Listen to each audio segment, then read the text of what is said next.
मेरा देवर अभी अपने नाना नानी के घर में ही रह रहा था और उसकी उम्र 16 साल हो गई थी।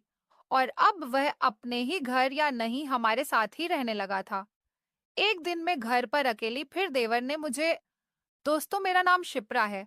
मेरी उम्र 25 साल है। मेरी शादी को लगभग 6 साल हो चुके थे। मेरी ससुराल में मेरे पति के अलावा उनका एक छोटा भाई भी था, जो कि अपनी नानी के घर अमरोहा में रहता था। मेरा देवर 6 साल का था तभी मेरे सास ससुर की मौत हो गई थी।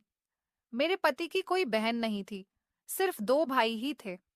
मेरे पति की भी ज्यादा कोई उम्र नहीं थी, उनकी उम्र भी 27 साल थी। और अब मेरा देवर 16 साल का हो चुका था।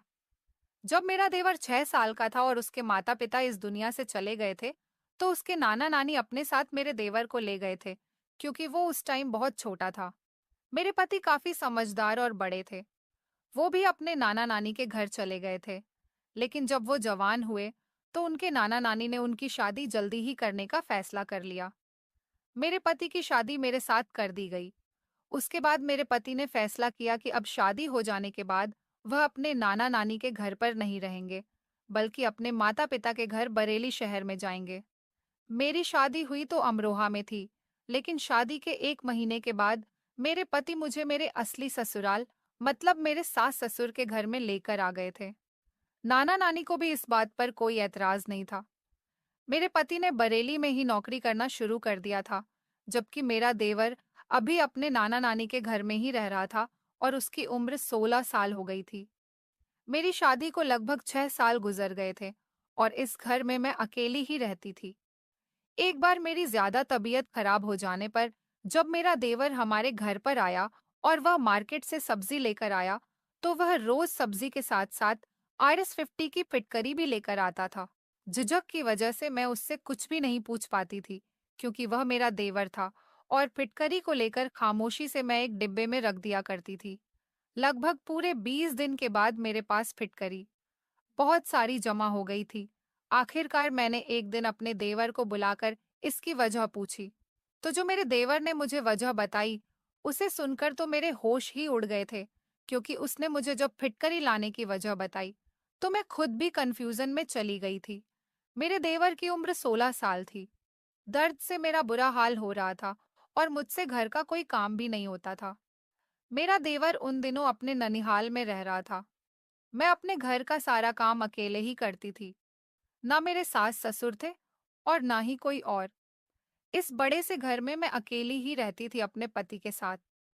मेरे पति भी रात को ही घर में घुसते थे, या फिर संडे के दिन उनकी छुट्टी होती तो वह दोपहर तक घर पर मौजूद होते थे। उसके बाद वह अपने फ्रेंड्स के साथ घूमने के लिए घर से निकल जाते थे और फिर रात के 11 बजे घर में घुसते थे। सारा दिन मैं घर पर अकेली रहती थी और घर के काम में बिजी रहती थी। मेरे पति को साफ सफाई बहुत पसंद थी और उनको अपना हर काम टाइम से चाहिए होता था। अगर उनका कोई काम करने में मुझे देरी हो जाती थी, तो वह मुझ पर बहुत गुस्सा किया करते थे।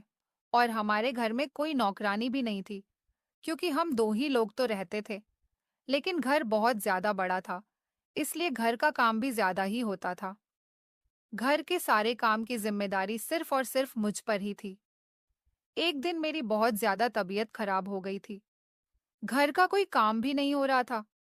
घर का सामान इधर उधर बिखरा पड़ा था। एक तरफ मैले कपड़ों का ढेर लगा हुआ था, क्योंकि काफी दिनों से मैंने कपड़े भी नहीं धोए थे। और दूसरी तरफ मुझे खाना बनाने की भी टेंशन हो रही थी, क्योंकि मेरे पति शाम को जिया 8 बजे घर पर आ जाते थे, तो उन्हें पूरे साढ़े जिया बजे खाना चाहिए होता था। बाकी के काम तो अगर मैं थोड़ी देर से भी कर लूं तो कोई बात नहीं, लेकिन मेरे पति का जो काम था, वह तो मुझे उनके टाइम के अकॉर्डिंग ही करना था। जैसे खाना बनाना, मुझे मेरे पति को पूरे पूरे 7:30 बजे खाना सर्व करना होता था। और सारी परेशानी तो खाना बनाने की ही थी। खाना बनाना एक ऐसा काम था जो मुझे टाइम पर ही करना होता था, हर हाल में, चाहे कितनी भी मुझे परेशानी क्यों ना हो। क्योंकि मेरे पति के अंदर एक बहुत ही गलत आदत थी। वह कभी भी मेरी परेशानी को नहीं समझते थे। उन्हें सिर्फ हमेशा अपनी और अपने टाइम की फिक्र लगी रहती थी। मैं इस घर में अपने पति के साथ रहती थी। मेरी शादी को भी 6 साल गुजर चुके थे, मगर अभी तक मेरे पास कोई संतान नहीं थी। मैं बच्चे के लिए तड़प रही थी और मेरा इलाज भी चल रहा था। डॉक्टर ने मेरे इलाज के साथ-साथ मेरे पति को भी रिपोर्ट करवाने के लिए कहा था।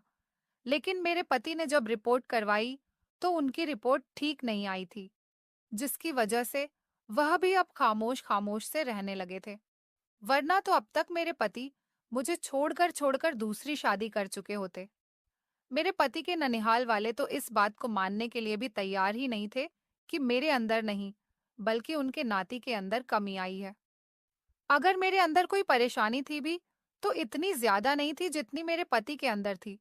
लेकिन फिर भी मेरे पति ने इलाज नहीं किया। शायद वह इलाज करने के बाद ठीक हो सकते थे, लेकिन मेरे पति की तो एक ही रट थी कि डॉक्टर झूठ बोलते हैं। मैं बिल्कुल ठीक हूँ। डॉक्टर तो पैसा कमाने के चक्कर में अपने पेशेंट बढ़ाना चाहते हैं। अपने पति की ऐसी बातें सुनने के बाद मैं भी खामोश हो जाती थी और इसी तरह से मुंह बंद करके जिंदगी गुजार रही थी। मेरे पति सुबह ऑफिस चले जाते थे और शाम को 7 या 8 बजे तक घर वापस आ जाते थे। इसलिए मैं सारा सारा दिन घर में अकेली रहकर घर के कामों में बिजी रहती थी या फिर खाली समय में बोर हो जाती थी। और अगर घर का कोई सामान, सब्जी, राशन वगैरह या कुछ भी आना होता था, तो वह भी मैं खुद ही जाकर लेकर आती थी। मेरे पति को ऐसे कामों से कोई मतलब ही नहीं होता था। वह घर का कोई भी काम नहीं करते थे, बल्कि उनका मूड तो मेरी तरफ से बड़ा बदला बदला सा रहता था। वह मुझसे ज्यादा बातें ही नहीं करते थे। ना जाने मेरे पति के दिमाग में क्या चल रहा था, वह क्या चाहते थे। मुझे आज तक अपने पति की कोई बात समझ नहीं आई थी। मेरे पति एक बहुत ही एटीट्यूड में रहने वाले इंसान थे, जिनके अंदर ईगो और एटीट्यूड कूट कूट कर भरी हुई थी। वह बिल्कुल खामोश रहते थे। अपने अंदर के सीक्रेट किसी को बताना ही नहीं चाहते थे और ना ही अपनी अच्छी बुरी बात किसी से शेयर करते थे। मैं उनकी पत्नी थी, उनकी लाइफ पार्टनर थी। वह मुझसे भी अपनी कोई बात शेयर करना पसंद नहीं करते थे। इतना तो मैं समझ गई थी कि मेरे पति बच्चे की वजह से परेशान है, मगर कभी जाहिर नहीं करते। शायद अंदर ही अंदर वह खुद को कसूरवार समझते थे। लेकिन कुछ टाइम से मेरी तबीयत खराब रहने लगी थी। मेरे पेट में बड़ा अजीब सा दर्द उठता था। कुछ दिनों तक तो ये दर्द बहुत हल्का सा था, लेकिन अब धीरे धीरे बढ़ता ही चला जा रहा था। इतना ज्यादा बढ़ गया था कि मेरे लिए घर का काम करना भी मुश्किल होता चला जा रहा था। मैंने इस बारे में कई बार अपने पति को भी बताया, लेकिन मेरे पति ने हर बार इग्नोर कर दिया। उन्होंने कभी मेरी तबीयत पर ध्यान ही नहीं दिया था, लेकिन मैं फिर भी खामोशी से अपने दर्द को बर्दाश्त करती रहती थी। कभी पेट दर्द की गोली खा लेती थी, तो कभी कोई चूरन, जिससे थोड़ा बहुत आराम मिल जाता था। लेकिन दवाई का असर कुछ देर तक ही रहता था। उसके बाद फिर से दर्द शुरू हो जाता था। मेरी सबसे बड़ी परेशानी ये थी कि मेरे पास अभी तक कोई औलाद नहीं थी और घर में कोई ऐसा भी मौजूद नहीं था जो मेरी मदद कर सकता या मेरी इस बीमारी में मेरा ख्याल रख सकता। मेरा ख्याल रखने वाला यहाँ पर कोई भी नहीं था और मेरे पति तो ऐसे थे जिनको मेरी कोई फिक्र ही नहीं थी मेरे पति की। अगर तबीयत खराब होती थी तो मैं उनका ख्याल रख लिया करती थी, लेकिन अगर मुझे कभी हल्का सा बुखार भी हो जाता था तो मुझे कोई एक गिलास पानी देने वाला भी यहाँ पर नहीं होता था। एक दिन अचानक अमरोहा से मेरे पति की नानी और मेरा देवर हमारे घर पर आ गए। मेरे पति की नानी हमारे किसी रिश्तेदार के यहाँ शादी में आई हुई थी और उसके बाद हमारे घर हमसे मिलने भी आ गई। मुझे देखकर वह परेशान हो गई थी। रात का टाइम था और मेरा दर्द बढ़ता ही चला जा रहा था। मेरे पति अपने दोस्तों के साथ गए हुए थे। हमारे दरवाजे की बेल बज रही थी। मुझे आवाज तो आ रही थी, लेकिन मेरे अंदर इतनी हिम्मत नहीं थी कि खड़े होकर बाहर तक जाकर दरवाजा खोल दूं। लेकिन हमारे घर पर मेरे पति के अलावा कोई आता जाता भी नहीं था, इसलिए मुझे उठाना ही पड़ा। मैं समझी कि मेरे पति आए होंगे, लेकिन जब मैंने दरवाजा खोला और सामने अपने पति की नानी और देवर को देखा, तो मैं बहुत खुश हो गई थी और हैरान भी हो गई थी। वह बेचारी न जाने कब से बेल बजा रही थी। मेरी सास अंदर आते ही कहने लगी, बहू, इतनी देर से दरवाजा बजा रही हो तुम? खोल क्यों नहीं रही थी? मैंने पहले उन लोगों को बैठने के लिए कहा और मैं फ्रिज से निकालकर उनके लिए ठंडा ठंडा पानी लेकर आ गई और उनको पिलाया। उसके बाद मैंने नानी जी को भी अपनी सारी कहानी के बारे में बताया कि मुझे क्या परेशानी हो रही है।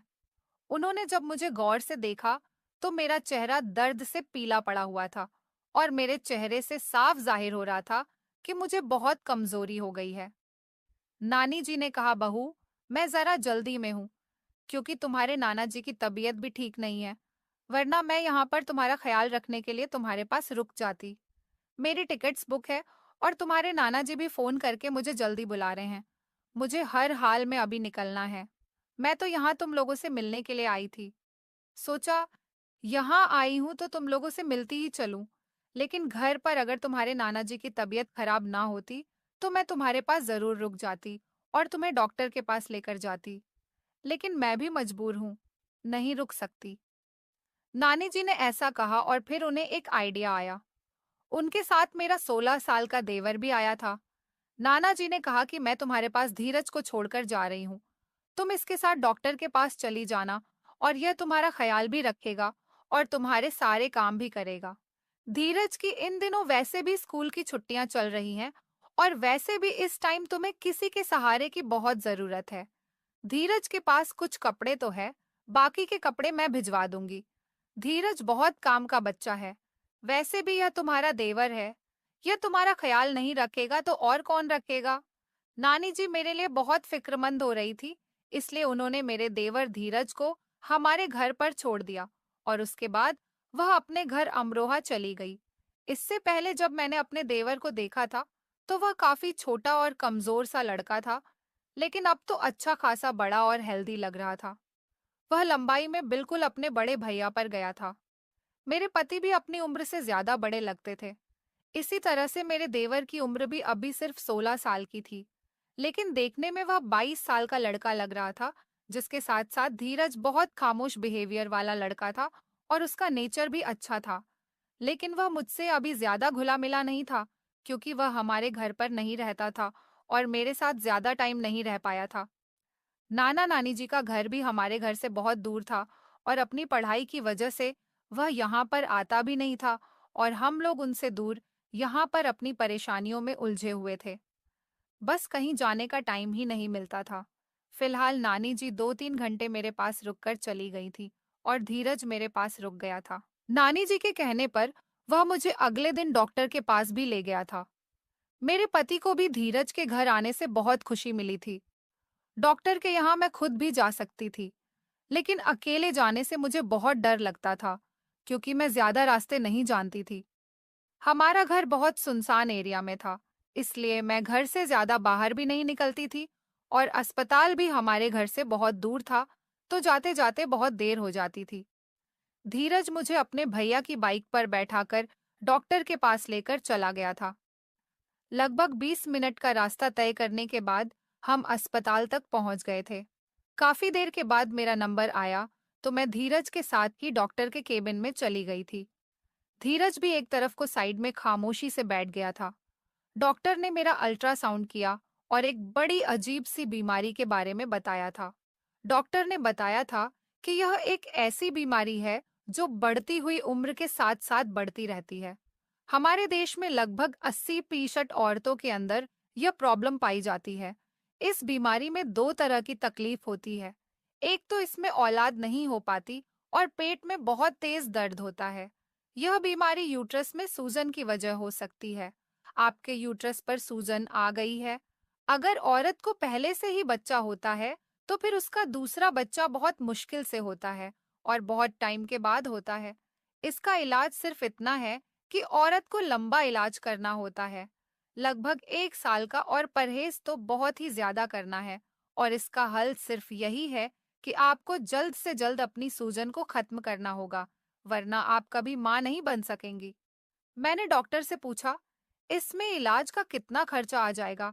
तो डॉक्टर ने बताया कि लगभग आपके इलाज का खर्च 1 महीने में 20,000 रुपए तक आ जाएगा, क्योंकि हम आपकी बच्चेदानी के ऊपर से सूजन हटाने के लिए नई नई दवाइयों का उपयोग करेंगे, जिसकी वजह से आपको दर्द से भी सहायता मिलेगी। दवाई के जरिए हम आपके शरीर की सारी सूजन खत्म कर देंगे और तब बच्चेदानी की सूजन को खत्म करने पर ध्यान देंगे, ताकि आने वाले टाइम में आपकी गोद भर सके और आपके पास संतान ए सके और आप इस तकलीफ से भी आजाद हो जाएंगी। इसलिए मैं आपको अच्छी दवाई दूंगी और आपका अच्छा इलाज करूंगी। लेकिन आपको कुछ रिपोर्ट्स करवानी होंगी, उसके लिए आपको लगभग 10,000 रुपए रिपोर्ट्स के लिए देने होंगे।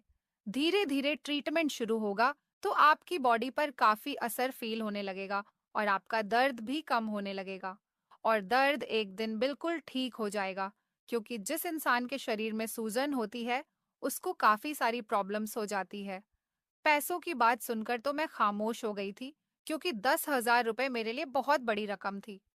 इस महंगाई के दौर में तो अपने घर का खर्चा करना ही बड़ा मुश्किल हो रहा था, और फिर डॉक्टर का खर्चा करना मुझे थोड़ा मुश्किल लग रहा था। अब मैं इतने ज्यादा पैसों का बंदोबस्त कैसे करती?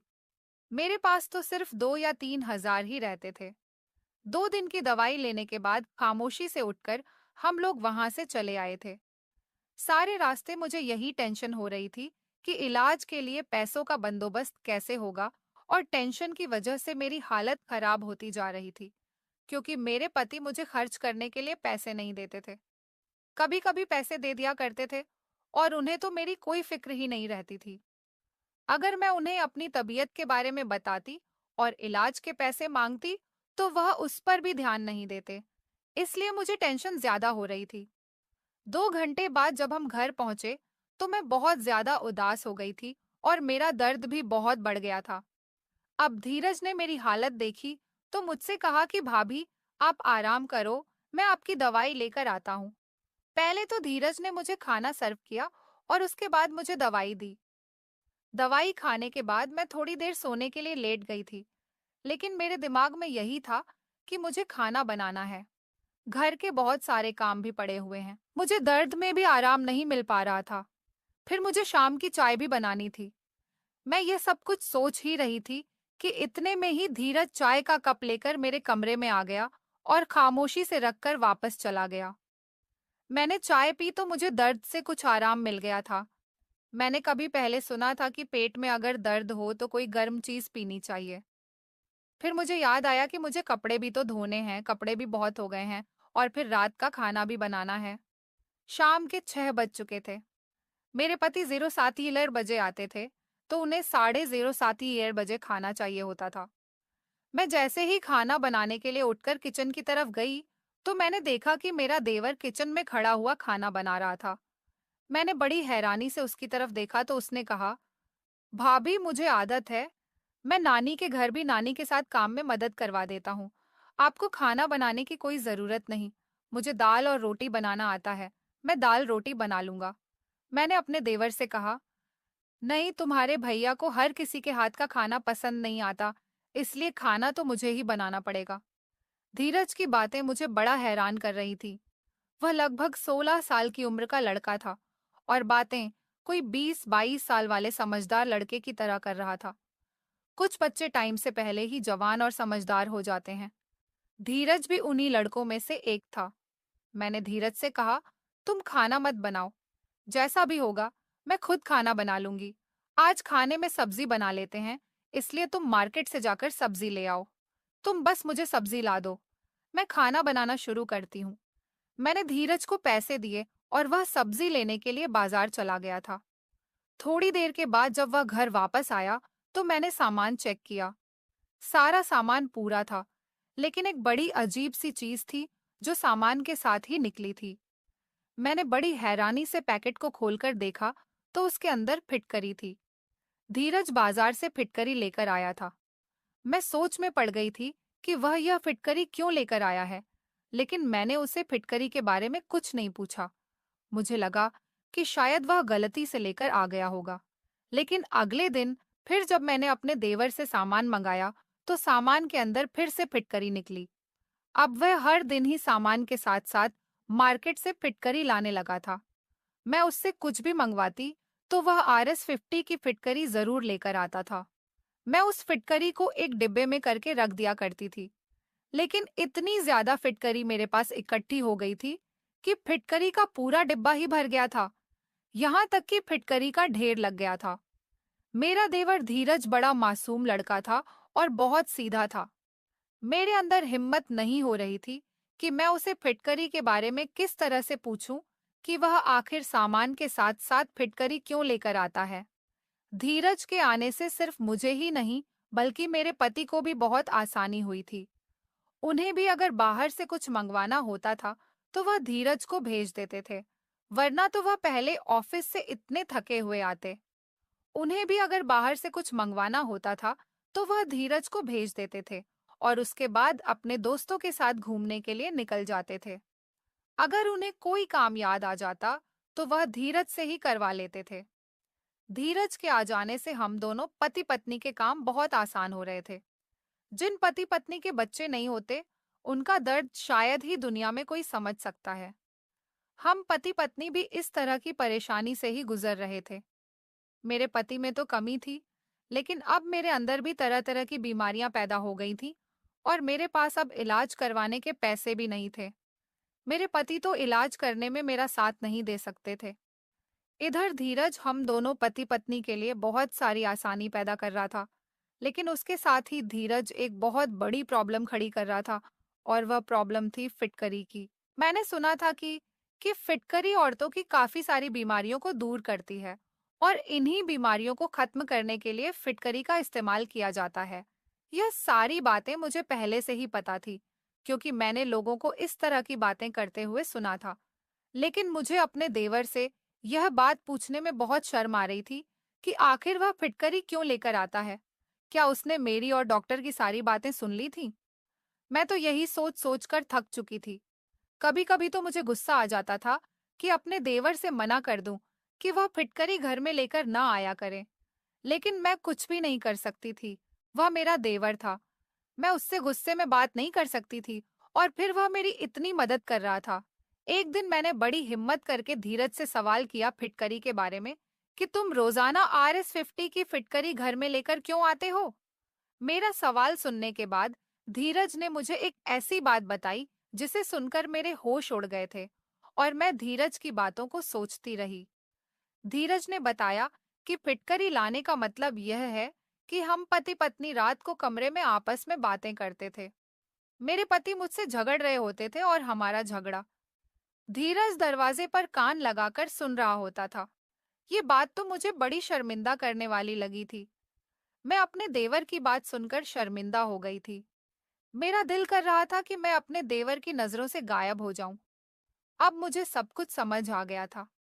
मेरे दिमाग में दूर दूर तक ये बात नहीं थी कि इस बात के बारे में कभी धीरज जान जाएगा, जिससे मैं सारी बातें छुपाती थी। उसने मेरे और मेरे पति के बीच की बातों को सुन लिया था। मैं समझ गई थी कि वह मुझे रोज फिटकरी क्यों लाकर देता था, लेकिन वह मुझसे कह नहीं पाता था कि मैं इसे इस्तेमाल कैसे करूं। मैं भागकर अपने कमरे के अंदर चली गई और कमरे के दरवाजे को अंदर से बंद करके वह फूट फूट कर रोने लगी थी। एक तरफ मुझे बच्चा ना होने की परेशानी थी, तो दूसरी तरफ यह परेशानी, और यह कैसी शर्म की बात थी कि मेरे देवर को मुझसे कहते हुए शर्म आ रही थी। थोड़ी देर के बाद धीरज ने मेरे कमरे का दरवाजा खटखटाया। उसने मुझसे कहा कि भाभी, मैं सुबह को नाना नानी के घर वापस जा रहा हूँ। अब और दिन में यहाँ पर नहीं रह सकता। आपके और भैया के साथ रहकर यहाँ पर मुझे बहुत खुशी हुई। मैंने कुछ नहीं बोला था। मैं इतनी ज्यादा शर्मिंदा हो रही थी कि मैं उससे नजरें नहीं मिला पा रही थी और इतनी ज्यादा गिल्टी फील कर रही थी कि उससे यह भी नहीं कह सकती थी कि तुम थोड़े दिन और रुक जाओ।